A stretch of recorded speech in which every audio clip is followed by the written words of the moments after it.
Hello, let's make a painting. And of course we're not gonna start with water on the glass, man, because it's like I'm not sure which painting is that for me today, but I put way too much water there. But we're gonna put water on the top of the paper, all over the place. And there we go.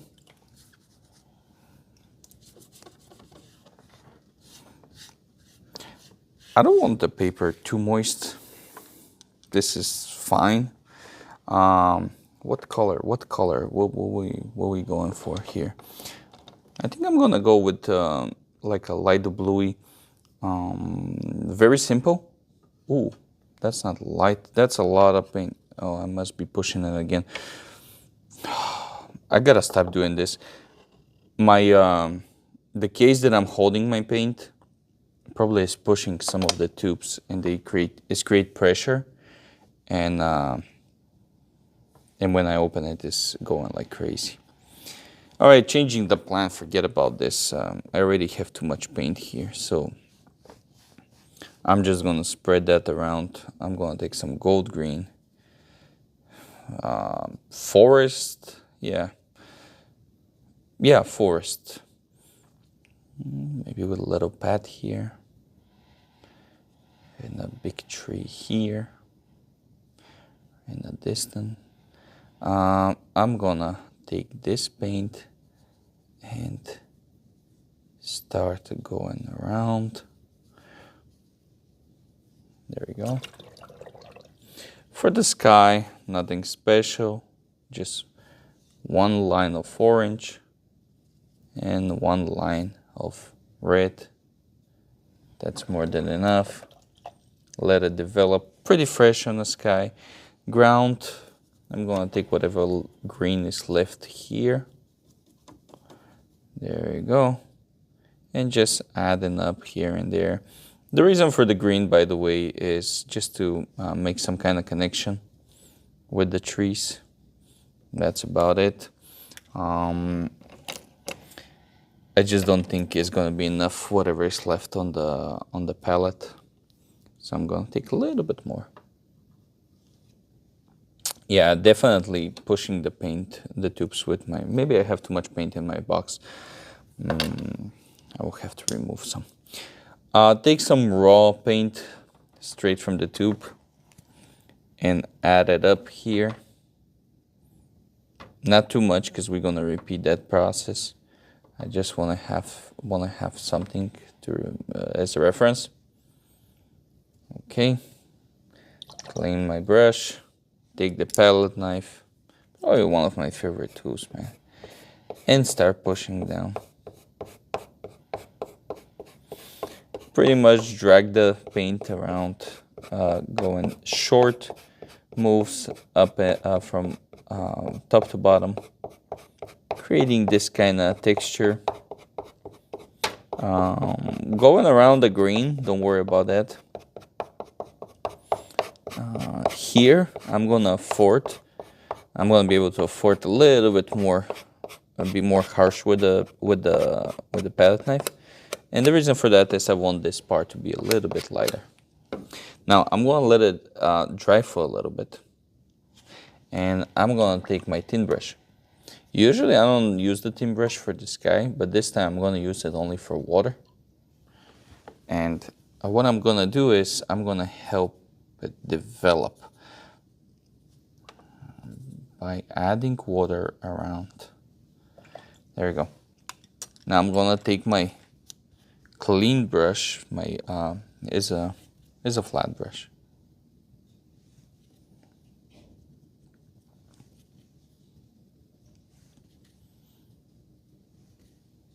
Remove some of the paint from the trees. There we go. And we're gonna take some gold green, dark green, and some of that bluey. And we're gonna mix it here. And that's gonna be our dark tone for the trees. More mix here. I was thinking to use black and green, if I gotta be honest. It's more easy.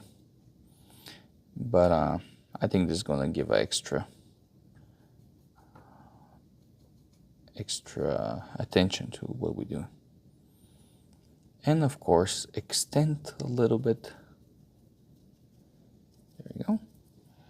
Boom, boom, boom, boom, boom.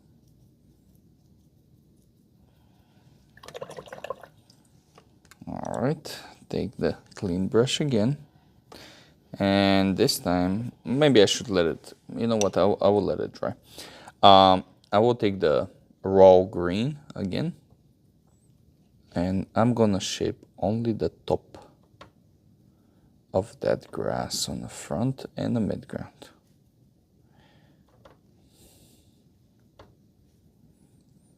But lately I'm doing a lot of tall grass for some reason. I guess I really enjoy the simplicity of it and the lines. So today is not gonna be exception. Also, I'm gonna make some. I will make it windy day. When I say windy day, I really mean like I'm just putting the. I'm just making the lines from right to left. Is the direction that I'm moving my hand. Heavy strokes, pretty pushy and pretty snappy, so we can have this kind of effect where the palette knife pushing aside the paint, and we have white marks left over. Take some black and make some individuals. Right, like this. And finally, the light is coming from here, so we're gonna need something right on the bottom. Nothing too much. I really don't want to put like throwing shadow. I will put it just as a base, but that's about it. I don't want to go over the top here with it. Just something, nothing too much. Take the palette knife and damaging the paper right here in the middle. I will take a little bit of paint. I was thinking it's still wet, but my paper is pretty dry. So instead of damaging the paper to accomplish dark spots, I will just take some of the bluey. Be very gentle with this. You don't want to put too much. And creating some kind of path. And that's going to give us that extra boost for our perspective. It looks like simple thing, but it strongly suggests where the things go and how it look like. Just play around, nothing in particular in my mind. It's good enough, you know. It's like, don't stress out. If you want to stress out, go and find a job. There we go. That's enough. Clean my palette knife. Now, for the trees, clean brush, and each individual branch that is reflecting from the light, simply removing the paint with a clean brush. Don't forget to clean it every time you make something here. Yeah, I will make a connection with the sky, not a biggie. Why not? There we go.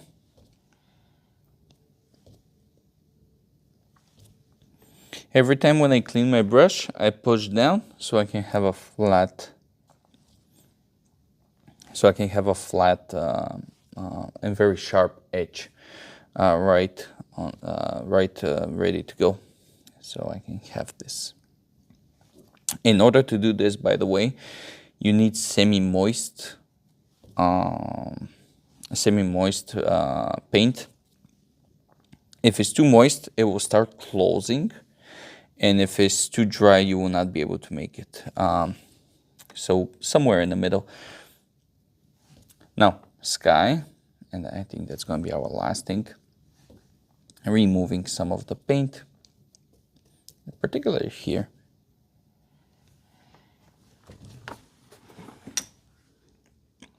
And there we go, a watercolor abstract landscape.